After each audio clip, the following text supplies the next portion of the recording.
You didn't realize the value of what you were doing until somebody actually came from the other side and said, dude, I want in and help you with this stuff.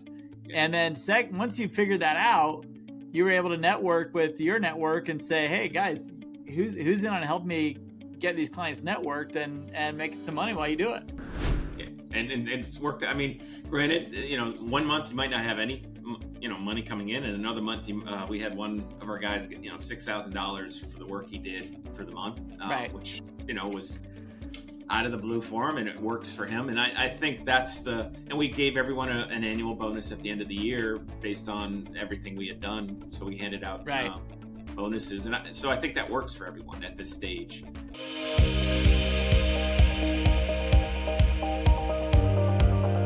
Hey, welcome back to the show. And today I've got Scott with us to talk about something we normally don't talk about that I'm super intrigued in. Scott, let's get started. Who are you and what do you do? I am Scott Hayford. I'm the CEO of BlackHays Group, which is a technology consulting company focused on assisting early tech into the government space, government acquisitions, mainly in the Department of Defense, but we also do DHS, law enforcement, Department of Justice, Department of Transportation, NASA. So we do expand into those areas. It just depends on the technology. I love it. That is something that a lot of people are interested in, but have no idea how to get connected with. So I'm eager to hear about how and why. Like, you clearly, looking at your wall behind you, you're a highly decorated military man. How does that translate? And what is it that you're trying to help other people, the civilian developers and designers? How are you able to make that translation work into military? So there are a lot of consultants out there. It's my discovery was both in uniform and out of uniform was that there's Yeah. a lot of early stage tech companies that want to get into the space, but then when they do get into the space, they spend a lot of money on the consultant and end up running out of money because it takes usually about 3 to 5 years to get into the government and get to a sustainable level Right. within the contracting process. And so we wanted to create a model, or I wanted to create a model that allowed them to spend more their runway, keep their runway going Right. longer, and build that relationship with them over time. And so that's what we've created now. I went from myself 5 years ago, and now we're up to 22 individuals as part of the team Awesome. to do this. And the other part of this is to find a job that one enjoyed, but two could do in the latter years of life. So be able to do it in your 70s. I don't golf, and that's my running joke on that is, my hobby is, and for a lot of military individuals, a lot of times you discover that your hobby is the military or that lifestyle or that, Right. 16 hours a day work ethic. So I love it. wanted to find a way to help other individuals that don't necessarily want to work 2,080 hours, a full-time job, but they did want to work and they wanted to do something Right. where they contribute. And so that's how the company has grown up to the 22 now. And they also all recognize we're not getting rich off of this. Our price point and what we're doing, it's more about Right. what we get out of it, purpose, than a financial reward. And so that's where BlackHays is now. We've got over Very 40 respectable. Very Yeah. respectable. And I'm curious, I first of all, thank you for your service. I honestly, I've got a lot of military in my family, and I know what a sacrifice it is, just having watched that happen, both my dad and my brothers, and I've even got some nephews involved. And I love the intensity with which you bring any activity you do to the table. And most military people are that way, especially people who stick with it. And I want to ask you, like, what is it about that transition from being in the military to trying to incorporate what you did and how you did it and who you did it with into something that's profitable and at least, yeah, you don't golf, but like at least keeps you busy and keeps you occupied in a way that you feel like you are being productive. How hard is that? I think it is hard because there's always that what if. You can go to Northrop Grumman, you can go to a large industry, you could start a franchise nowadays, you start podcasts. There's lots of different options out there, and I think that's been the journey for me. I actually have a paper that I wrote that talks about transition. So for military individuals, especially, I think in any career, when you finish Yeah. that career, law enforcement, anything that you have a career and then you end it and then you have to look to go to where you go next. You can go to a small Yeah. company, go to a big company, you can go to government service, you go to charity work. There's these other roads, and then it's a function of you. So for me, I went to the big company, I went to the small Right. company. I knew I didn't want to do the government service thing because I felt I had done it for 30 years. I didn't need to keep doing that. Right. And I think that's the journey for everyone and sometimes you get lucky and the first one you hit, you love it, or maybe you don't love Right. it, but you're not a risk taker. So you don't I gotcha. branch off and try something else. I think for military individuals, I'd love to say, oh, they're all risk takers, but they're not. Some are Right. very like, oh no, I'm just going to go Right. do this and I'm not going to do anything else after it. But it's just each person to their own. And I think another part of that is their risk tolerance based on, like, you have a large family, and Yeah. so it's hard to take those risks. And I'm sure It you've had is. those discussions, right? And I think that's my advantage is my wife is retired military as well, so I had the Awesome. ability, right? I was able to take that risk a Yeah. little bit more freely than others may be able to take. I'm a big proponent of healthcare. Any way you can get someone healthcare, that gives you the freedom. So that's Right. that's an interesting one. Being in the coming from the military, we always had healthcare. Now that we're out and retired, we have healthcare. So I have that ability to take that risk. So the kids all have healthcare, right? And I love I it. think that's a factor that a lot of people don't realize how much that gives you freedom in really pursuing what your passion is, and how Well, you when you can got keep your it. bases covered, you got your nut covered, there's a Right. lot of things you can explore. Is that right? Yeah.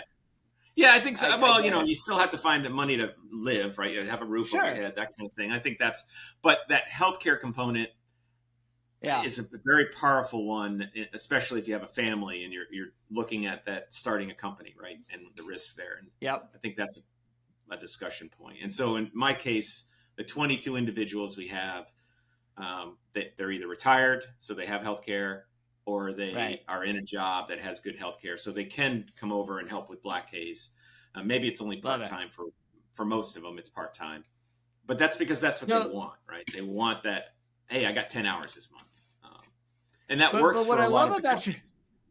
right. But what I love about what you're doing is twofold. One, you're providing that opportunity for other ex-military to be able to like kind of make that transition, make things happen, but you're also taking civilians who want to contribute or they've got ideas, they've got stuff they want to introduce to the government sector, and they don't know how to get in the door on that. And you do. So you're helping people on the inside, you're helping people on the outside, and basically you're leveraging your connections and your experience to be able to help both sides.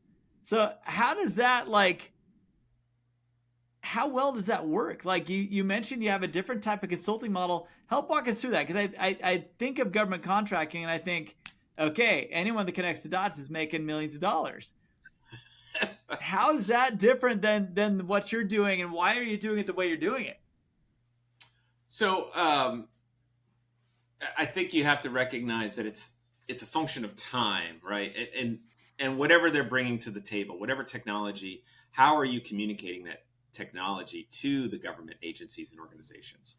And so Right. lost in translation, that happens a lot. And so that's a lot of what we end up trying to do, is try to help them translate. Right.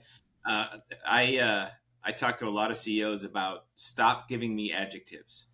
Yeah. And they're like, what? It's the best thing since sliced bread. It's awesome. It's fast. It's quicker. It's better. Right. And you're like, no, stop. Because guess what? The government, that's what they hear all day long, is faster, better, quicker. Uh, that's not what they're listening for. They're listening for, you're going to do this 2 times faster. You're going to do it 2 days sooner. You're Right. getting it down to more, it's 2,080 hours in a work year. So Right. if you save me 80 hours, then that translates into dollars. And that's what they're Right. listening for. They're listening for, what does it really do for me? Is it saving me Interesting. minutes? Is it saving me hours, days, decades?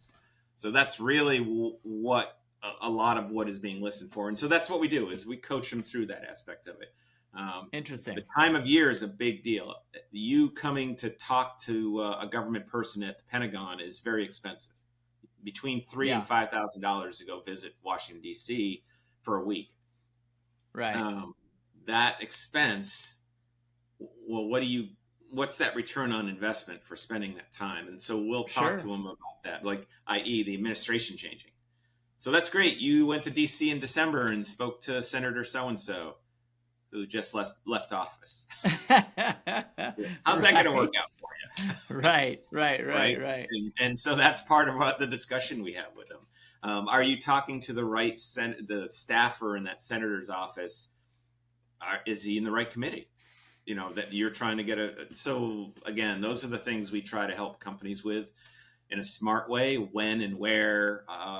It's not rocket science. I don't know how many times I've heard CEOs say, "Oh, that makes sense." Yes. But as a CEO, you're thinking about HR, CFO, all the other things you're thinking about. Do you have time to think about this? And so we're that extra brain power at an affordable price. That's our big thing is we don't take a percentage on an award. Our model is very low cost. And then as you grow, hopefully you come to us and say, "Hey, can I get more of that? Can I get more hours from you?" Right. And then we grow with you as you grow. And that's kind of our objective. Interesting. Your success begets success, right? No, and that's the way it should work in all cases. But we often know that it doesn't always work out that way. Oftentimes, everyone's going to feed their to do it family. the right way. I think that's the one thing I've learned is sometimes you just have to step back and be like, all right, the person's working to try to feed their family, so get it. So it's just finding that happy medium. Right. I am so glad you're here, and I just wanted to take a few seconds to tell you about a program that we have assembled with a lot of our podcast guests and a lot of people who are listening to the show who are feeling the same way that they do. There's a recurring theme. You'll hear a lot of these founders talk about, "I couldn't have done it without my team. I couldn't have done it without a support group of peers. I couldn't have done it without having someone to talk to that understood my feeling of isolation as an operator of my business."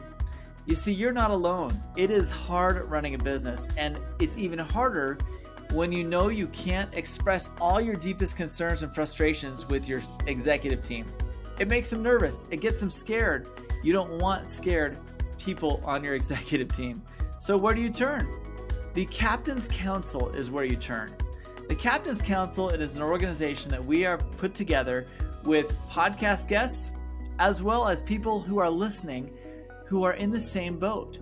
You see, peers are the only ones that can give you the type of empathy, the type of advice that only a founder or operator know and understand. Go check it out at captainscouncil.com. I know you're going to love what you see there. We have put together an organizational structure that has small group settings, a global community of founders and operators, as well as monthly and quarterly in-person events. You're going to love what you see there. I can't wait for you to check it out and enjoy the rest of this episode.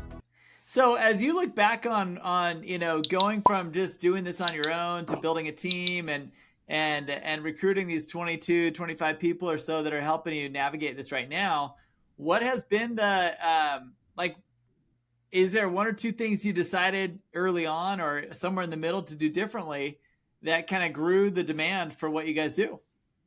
So interestingly enough, when I started March of 2020. So COVID hit and I quit my job, not thinking about COVID at the time. And, of course, it happened. And it was like, oh, wow, that was an interesting decision. I was lucky. That my first clients believed in what I could help them with. And for most of them, they ended up, I think at that point I had 15 to 17 million in awards in that first year. Wow. And that created the reputation. And because of my low price point, they recommend many. So we don't do much marketing. It's word of mouth between CEOs that has helped us grow. Sure. And then about a year and a half ago, a friend of mine called me and says, "I want to quit government service and I want to come join you." And I had always been looking at how do I scale this? Very difficult to scale a one-person business, especially in consulting. Yes. I pretty much maxed out at about 20 companies, right? I had others, but Right. because my low cost model, we don't door knock. There's certain things we don't do. We coach more. We're more like Sherpas. So I could do Right. a few more companies than a normal consultant could do. Right. And Right. so when he came on, I realized, oh, there's something there. There's other people that Right. want to help, but they don't know how to help. And the other thing I learned was it is expensive to be a consultant. When they first start out as a consultant, as you know, you might have a lot of connections that help you fund, keep going. But at a certain point, you also have to do business development to grow your company, because companies fall Yes. out at certain points in the future. And so Yes. that grind for a lot of people, they don't want to do both. They don't want to realize, oh wait, I'm doing 5 different hats right now. Totally. So I wanted to create a model where these other gentlemen and women that have joined me now, they can just focus on consulting. They don't have to Right. focus on growing the company and growing more Sure. companies to join. They just consult at their pace. And I think the companies that hire us, they have a big bench. So we'll Yeah. have a client who needs someone for one aspect, and then says, "Hey, I'd really like to talk to the Navy too," and we have someone that can help them. Right. So we have a Right. broader spectrum of individuals that they can bounce between, which gives them a bigger network and gives it, I think, they get more bang for their buck is what For I'd like sure. to think. Yeah. For sure. So, No, that's awesome. So as you look back on that, the first key thing was that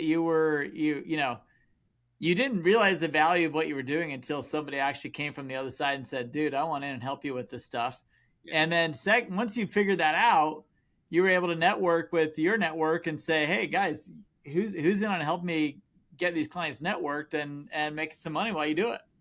Yeah. And it's worked. I mean, granted, 1 month you might not have any, money coming in, and another month we had one of our guys get, $6,000 for the work he did for the month, Right. which, was out of the blue for him, and it works for him. And I think and we gave everyone an annual bonus at the end of the year based on everything we had done. So we handed out Right. bonuses. And so I think that works for everyone at this stage. That's awesome. Uh, yeah. I think the big thing about what we're doing is we're giving individuals purpose, and they Yeah. can do it into their 60s and 70s if they want to, right? It's up to Right. them. And Right. that's the other part, is we're giving people that flexibility that, oh, I can keep going. I watched my father decline after he had retired, and I Yeah. often ask even some of my very wealthy friends, and I hear them say, yeah, I'm going to retire, in a couple of years. And you're like, what does retirement really mean? Yeah. Because I think in Yeah. the It's a good 70s and question. 80s, even the 90s, retirement was, oh, I'm going to go off and play golf, or, Yep. and that's not the same anymore. I don't think this generation thinks that way. I don't think so either. No. Yeah. So that's the question is what does retirement really mean? I mean, technically I could go off and, you know, not In do the anything. sunset. Be fine, right? We have a Well, roof you over our should head. you should consider taking up golf. I mean, it is a nice alternative. My dad was an avid golfer, and I think I joke about it, but he ended up hurting his back and then Right. couldn't golf, and that decline physically. Yes.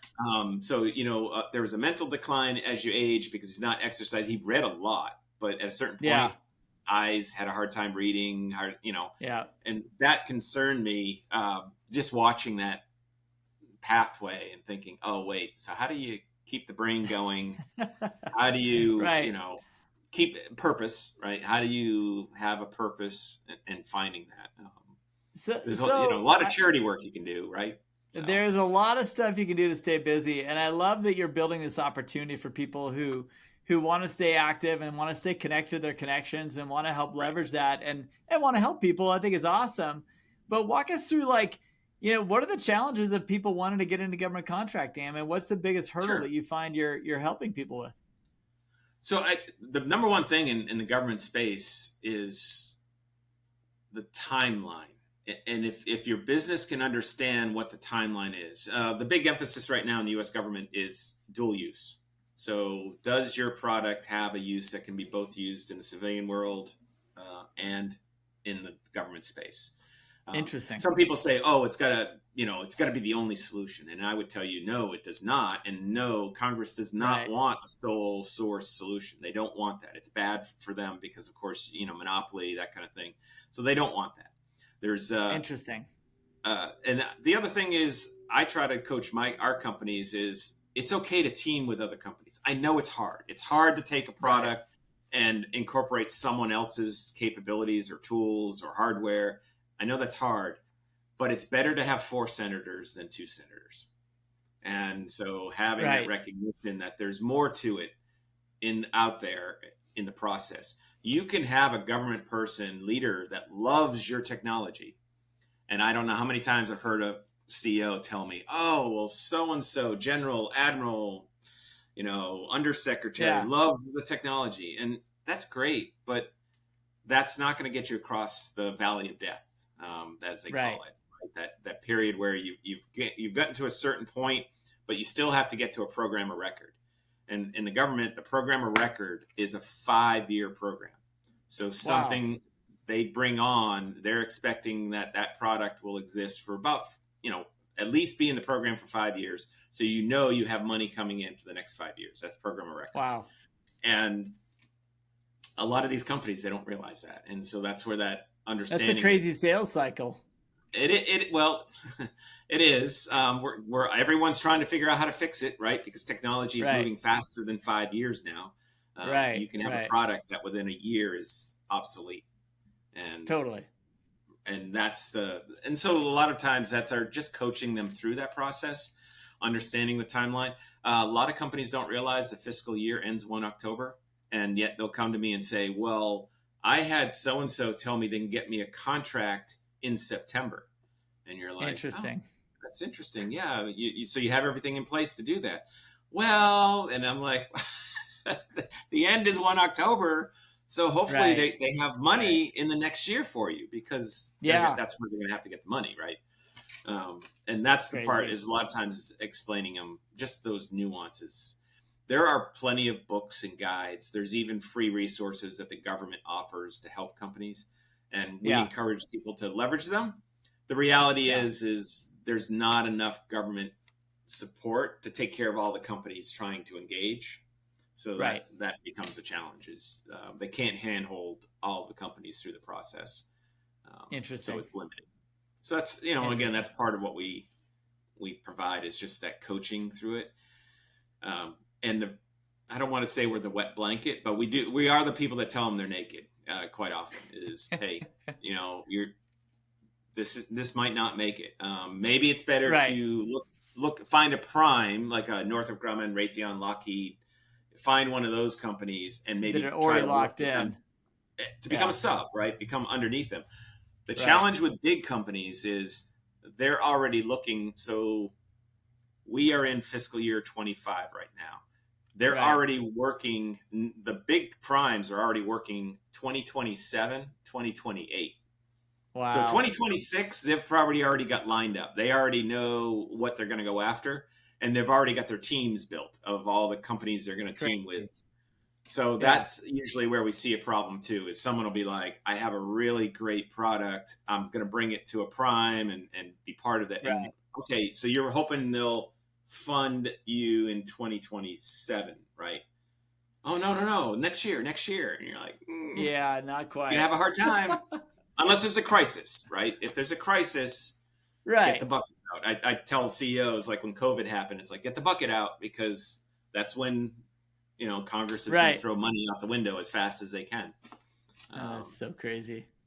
And then once everyone figures it out, there's no more money spilling out. Yeah, it's locked down. So you do have to realize that. So we do have those discussions with a lot of the CEOs as we progress through the process, which can be entertaining.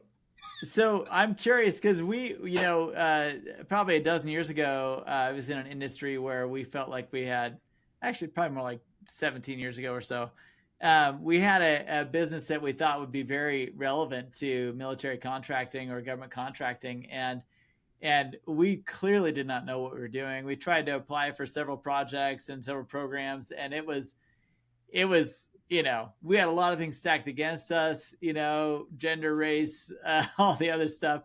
and no connections. Right. You know, a lot of people are looking at, hey, I think I've got an idea for a government contract. How do you know, what's the first thing you tell them? Because it's clearly not an easy game, as opposed to just going the civilian route and finding businesses that are, they have demand that year, they need to hire someone that year, as opposed to forecasting out 3 or 4 years like you're talking about. Yeah. So having stood up must-wants as well in that business process, one of the things I discovered, it's very similar. You need to do your homework. And Yeah. I don't dissuade companies. Again, dual use is a big thing. If you only have a product that's for defense, which we have clients that are doing that, Yeah. understand there's high risk and it's a longer road to get it in. Just because most of the government agencies and organizations are looking for products that have dual use, because Yeah. they want to know that you have a roadmap and you have sustainability. It's about risk. Totally. Totally. They want the product to have a lower risk, meaning that it has a higher probability of whatever you're promising is going to be successful, right? And that you're going to deliver on what you're saying your product can do. Time machine, and it's going to do it, right? Everyone can Totally. pitch that, but are you going to really be able to do it? And that's what they want to see. They want to hear that, oh yeah, you know what? We've already built it for the civilian world and it works great. And we can go back 2 minutes, right? And so, oh, you know what? That's great, but we needed to go back 10 hours, right? And okay. Right. So we'll pay you, $1 trillion to do that, but we needed to go back further than your 2 minutes. And yep. And so that's part of what they're looking for, and that's messaging. You mentioned that the relationships, they definitely don't hurt. Can you get through the system without the relationships? Yes. It may be a little bit more frustrating, but yes, you can. Yeah. But relationships are the key. Awareness is probably the number one thing, just like any business product, right? Sure. And I think that sometimes it's forgotten. Like a CEO will be like, well, I have this great thing. Well, you got to market it to the government too, right? You got to make them aware. It might be a little bit different. Social media, you're not going to go on TikTok and market your product to the government, right? Not likely. No. And in Facebook, you're not going to go on Facebook and get a government person to be like, oh, that's a product. There's other ways. There's conferences and events that you can attend. I dissuade companies to bringing their whole team. I don't know how many times I've had CEOs bring their engineers with them. And you're like, that's a very expensive BD person to bring to an event, right? And versus, hey, just tell him to be on his phone between 8 and 5 while we're at the event. And if a government person shows up that we have to have a conversation with that actually understands the tech, just hand them the phone. Yep. And they can ask the questions and be solved. But I joke about this. If you walk into a room in DC with 10 government people in the room, there is a 90+% chance 8 of them will be poli-sci, history, English majors. Is that right? Yeah. And it's like that. There's a psychology test where you ask 20 people in a room and usually 2 people have the same birthday. Yeah. Right. Yeah. There's a whole thing. And it's the same thing in the government when you ask, hey, how many English degrees, poli-sci, history degrees? And you look around the room and I guarantee if there's 10 people in there, the 8 of them will probably be that. Wow. And the 2 that are engineers, most of the time, they'll be systems engineers. Huh. So then you're like, oh, wait, are they really engineers? And I'm a systems engineer, so I could say that. But, that's the other part. We joke about it all the time, when you're talking to someone, is do they really understand what you're talking about? Right. And how much, like AI is a great example of individuals. Right. And the number one thing I heard between 2005 and 2020 was they don't know AI. They don't know what AI really is. Sure. And you would hear these people say this, and then you would go look at their bio and their background, and you're like, wait a minute, they don't know what AI is. Right. So it became like the word. I imagine there's so many nuances, and honestly, like for those of you listening who have considered a government contract in what you're developing, and I know some people have been really successful with it. I know a lot of people that absolutely can't stand the waiting game long enough to get their product even in the right circles to be noticed. And so Scott, I absolutely love this conversation. I think it's been super helpful to our audience, and I hope it your growth experience and the way you've been building this, it demonstrates the kind of the pattern. It takes time. It takes time to figure out the right network, the right people, the right solution, make sure you're solving a problem. And then once you figure that out, boom, you're from 0 to, 1 to 25 people. In this case, it's kind of the same thing. It takes a few years to kind of dial it in, but then government contracting can work really, really well. I love the advice you've given, and I just, we're going to put links because I love some of the other projects that you've got in the works right now that we didn't get a chance to talk about. I want to put links to those in the show notes to this today. But Scott, what's your parting message? Like, what if there's one thing you could suggest to those looking to grow into this type of contracting, what would it be? Patience. Understand the roadmap and the timeline, but it's the companies that we've had that have been successful. It's definitely rewarding. From a perspective, not only from a financial perspective, but from a purpose, like, hey, you're solving a problem. You're help. Yeah. And remember, the military is 18 to 38 years old. Average age is 28. These are young individuals that are motivated. We want to keep them safe. And so, it's worth the time and the energy and the effort if you really do feel you have a strong product. But just understand it's a long road. And that's smart. Dual use definitely can help you. In a lot of our companies where they have that civilian product, they have the capital to branch off and focus on the government. And that, again, that's part of it is, can you do it? And then do you have the right product? Yeah. Smart advice. Scott, thank you so much for taking the time to do this with us today. And the rest of you listening, there is a clear path, and there definitely is a way to make this work. Have the patience. Scott, thanks again, man. Thanks. Hey, welcome back. What did you think of that interview? I was intrigued. I honestly, I remember several years ago trying to get into some government contracting with the business that I had, and I thought we were exactly the right fit. Turns out we weren't, and we didn't have the patience to play the long game the way he was talking about. And so we just bailed. We bailed on it, and I look back thinking, that probably would have been something I should have stuck with for a while, because once you're in, and it can go a really long way. So if government contracting is something you're looking for, or a pathway to what you think could help build and grow your business, I highly recommend getting in touch with Scott. Really understand what he's doing, how he does it, and how he can help you. And his pricing model is different than most, and I think it'll be really, really rewarding for you to get involved, see how to play the game his way, and see what it can do for you. I also want to mention that we do have other things that Scott is working on, other ways to engage with other ex-military, and other ways he's kind of providing an ecosystem for ex-military to really build and grow and adapt to civilian life, which I think is what we all want to see out of our military. I love these guys. I love what they do. I've got tons of family that are involved in the military, and please, let's support them in any way that we can. Scott, thank you so much for your time. And for those of you who haven't done so already, if you don't know what's holding your business from growing right now, go take our growth readiness assessment at growthreadiness.com. Check it out. I know it'll help you. It'll help you shed some light on what it is in your business that's keeping you from growing. Check it out. Let's talk. Thanks so much. Bye-bye.